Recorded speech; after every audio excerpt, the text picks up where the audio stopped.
Have you ever felt like you were living the right life, but in the wrong way? As if you had loved, tried, endured, compromised, been kind, smiled through every pain, and yet something deep inside you was slowly decaying. I used to feel that way. My name is Eleanor Grace. I'm 48 years old, a Montessori teacher, a single mother, a woman who always knew how to help others stay emotionally grounded.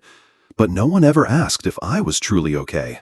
And I didn't realize that sometimes what we call stability is just a more elegant form of numbness. It didn't start with a big event. It began with a series of small slips, so quiet and subtle they almost went unnoticed, like the universe whispering something I refused to hear. A marriage that quietly cracked, a warm home reduced to ashes by a single unexpected spark. A break-in that took not just my belongings, but my sense of safety. A skiing accident left me unable to walk for 3 months. A flood that washed away years' worth of teaching materials I had poured my soul into. Every time I stood back up, life knocked me down again. But I kept smiling. I kept saying, I'm fine. Because who has the time to listen to the slow unraveling of a middle-aged woman who's just trying to live a good life? I didn't realize I was slowly running out, not of tears, but of inner light.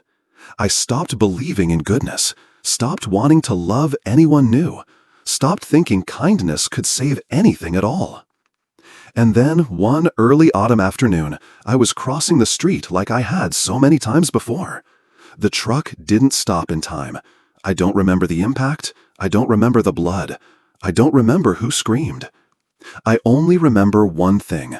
Just before everything went dark, the feeling of lightness, as if, at last, I was allowed to disappear.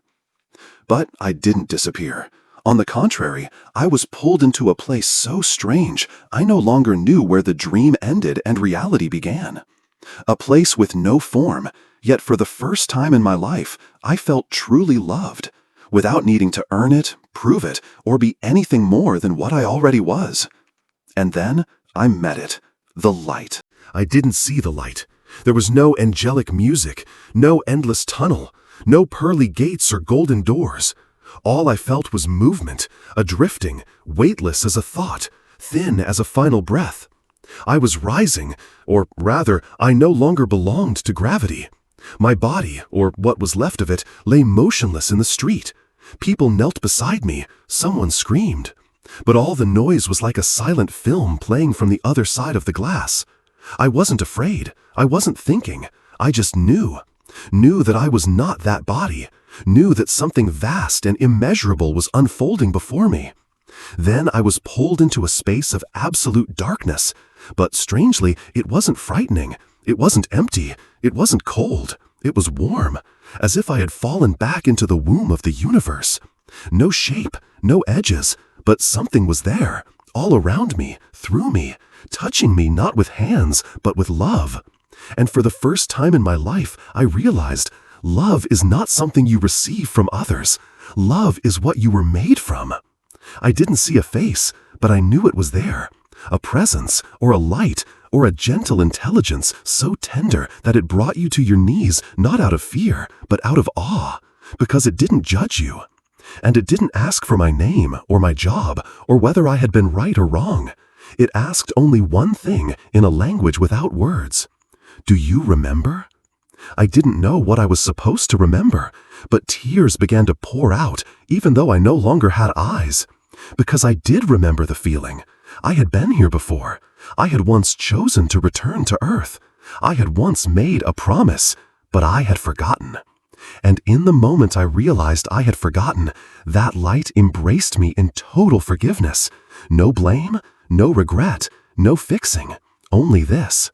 You were allowed to forget, but now you are ready to remember. And then the light began to show me truths I had never been ready to understand about love, about the law of attraction, about myself, and about the world I thought I knew. And the very first truth it revealed took my breath away. I had created all the suffering in my life, and I had done it without even knowing. There was no whiteboard, no teacher, no voice delivering lessons. And yet, layer by layer, truth began to peel itself from within me, like dusty curtains slowly being lifted off a soul that had long forgotten the light. I began to see every moment of my life, not through a timeline, but through a stream of emotion. The times I vibrated at the frequency of fear, I attracted abandonment. The times I acted from a place of lack, I invited pain.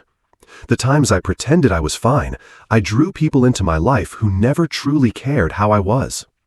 And the most painful truth wasn't what happened to me. It was seeing that I had once been given the choice to respond differently. But I couldn't, because I hadn't yet remembered who I was. The light didn't just show me what I had been through, it made me feel what I had done to others, not through their eyes, but through their hearts. When I lashed out in anger at my son, I felt his little heart shrink like a crumpled leaf. When I refused to forgive my mother, I saw her sitting alone in a cold kitchen, her head bowed like a child no one knew how to comfort. When I locked myself inside my sorrow, I saw the people who loved me standing helplessly on the other side of a door I hadn't realized I had closed. I screamed, not in sound, but in pure, unfiltered sorrow.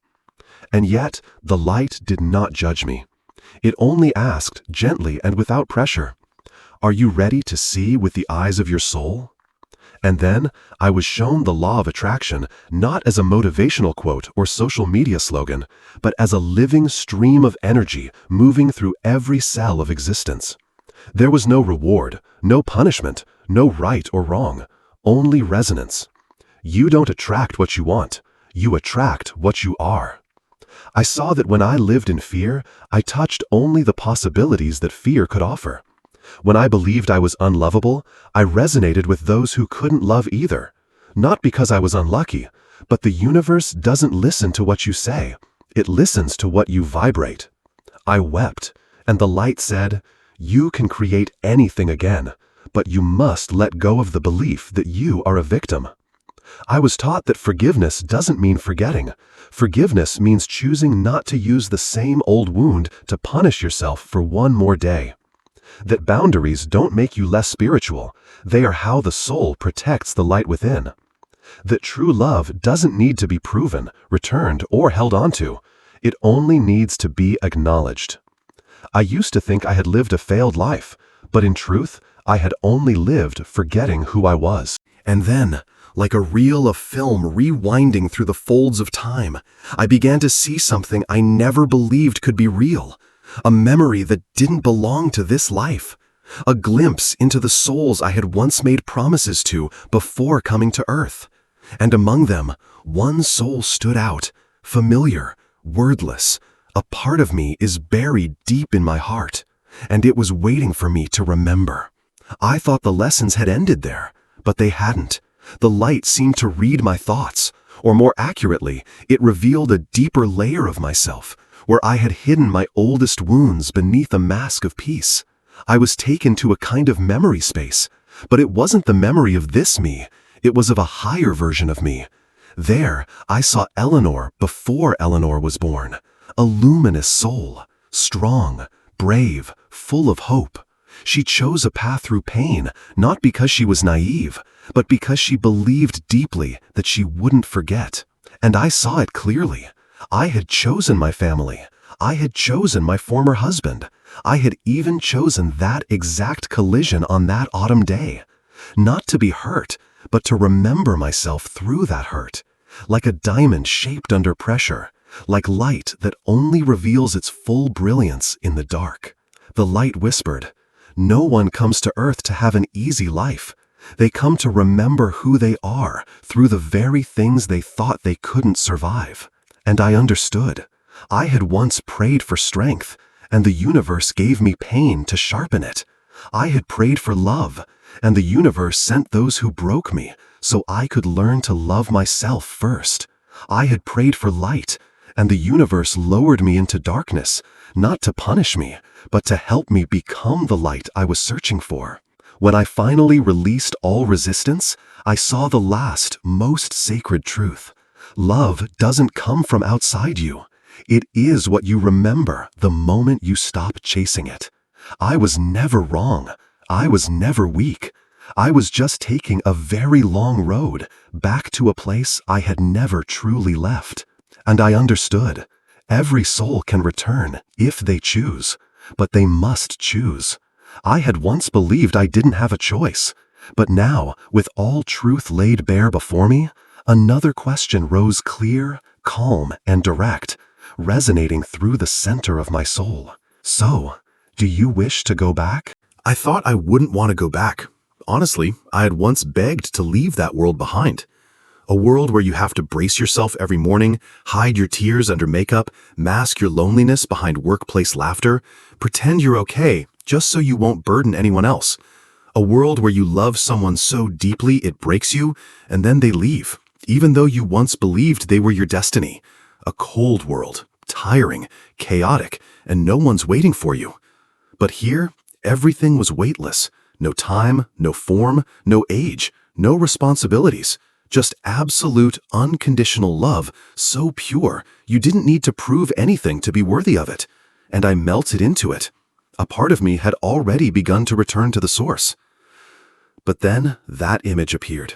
A pair of eyes. A child. Not my son, but a soul I had once promised to love long before they ever arrived.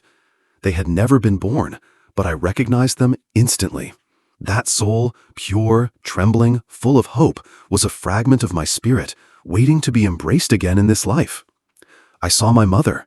She was young again, a girl crying alone on her first night as a mother.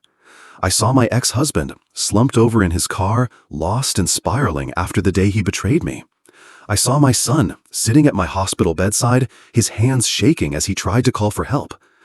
And for the first time in my life, I looked at them not with blame, not with sadness, not with disappointment.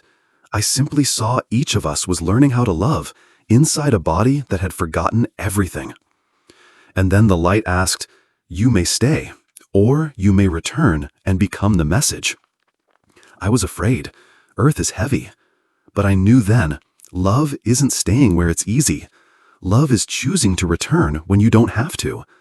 I used to think choice was a privilege, but in the presence of absolute light, I understood. A choice, when made in that kind of clarity, becomes a soul's covenant. I wanted to stay, to remain where every feeling melted into pure frequencies of love, to stay where there was no judgment, no exhaustion, no striving for approval. That place was home. But then the light whispered again, not as a command, not as pressure, but as an echo from the deepest part of my soul. There are souls still sleeping, but they only need one spark of remembrance from you. I saw women like me breaking silently, living kindly to the point of depletion, smiling to cover their fractures. I saw children who were never held, fathers who had grown cold because they had never been loved, wandering souls moving through their busy lives without knowing that they were still loved, even when they couldn't stand themselves. And I knew, if I stayed, I would be at peace. But if I returned, I could help plant the seeds of that sacred memory for them.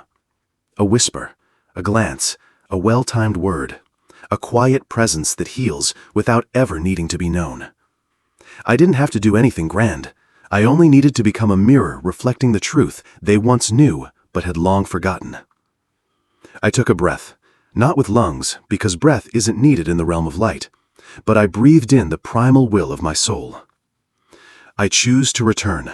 Not because I fear death, but because I once promised to live meaningfully. I didn't say, "I'm ready."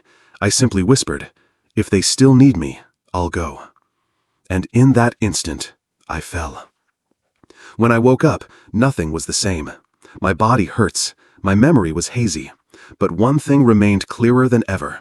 I had brought something back from the light, and I knew I couldn't keep it to myself. I opened my eyes to the sound of a ventilator. Everything was blurry, like I had just been reborn from a strange dream. The first face I saw was a nurse's, but it was the look in her eyes, the tenderness that made me cry. Not because I was in pain, but because I was still here. The doctor said my heart had stopped for 3 minutes. Part of my lung had collapsed.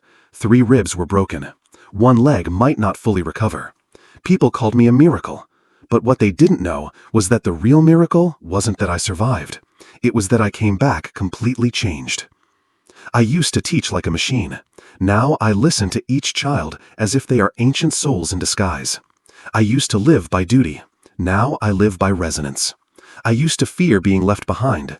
Now I know no one can abandon a soul that has remembered itself. I don't tell my story because it's dramatic.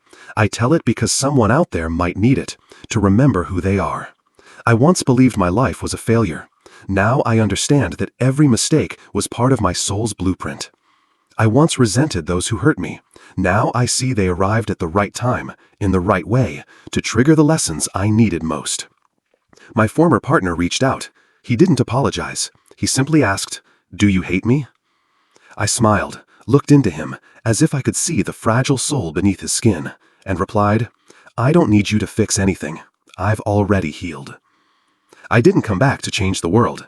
I came back to change how I resonate with it.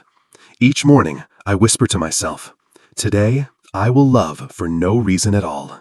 I used to think only special people were chosen to have near-death experiences, but now I know the truth.